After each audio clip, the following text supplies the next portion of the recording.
Good morning sa inyo guys! Meron pala tayong kailangan tulungan. Assistant muna yung kalbo for today's video!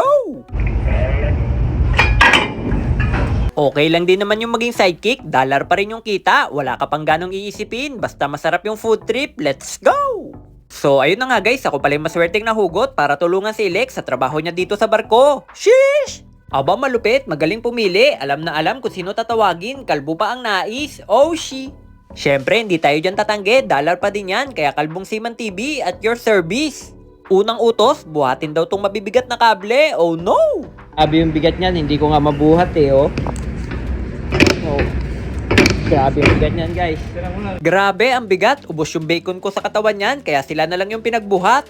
Papakitaan daw tayo ni DJ Rem, pati na rin ni Sir William, ng mga tinatago nilang pambeteranong teknik. Papakitaan tayo ni DJ Rem in the house. Hindi na kailangan. Oh, tignan nyo naman guys.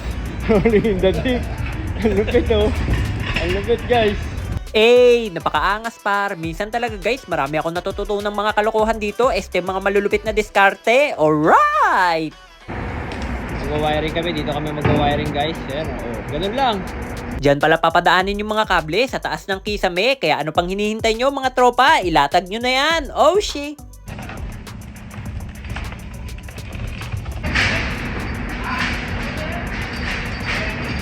Medyo napagod ako dun guys, kakapanood sa kanila, kaya ipapakita ko na sa inyo yung pinaka-importanteng trabaho na kay Kalbong Seaman TV. Oh yeah!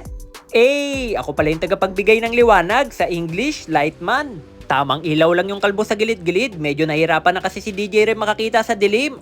Sim, sign of aging. Hindi ka na nagbabarina. Natanggal ka na ng blocks.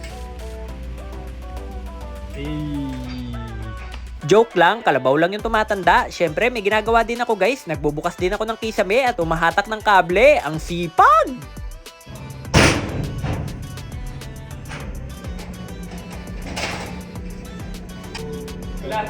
May okay lang ba ito tanggalin dalawa? Oh.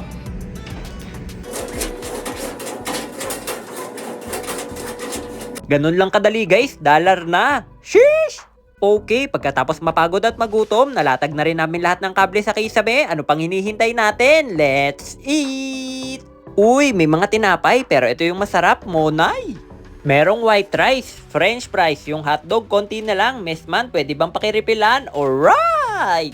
Wala nang teka-teka, nilagyan na kagad ni Messman ng mga bagong luto, ang rami. Oh, she! Pagdating dito sa kabilang lamesa, ang dami rin pwedeng paghalu-haluin kung hindi mo trip yung french fries, pati na rin yung hotdog. Meron din kasing ginagawa si Mayor ng mga salad at naglalagay din siya ng maraming gulay-gulay.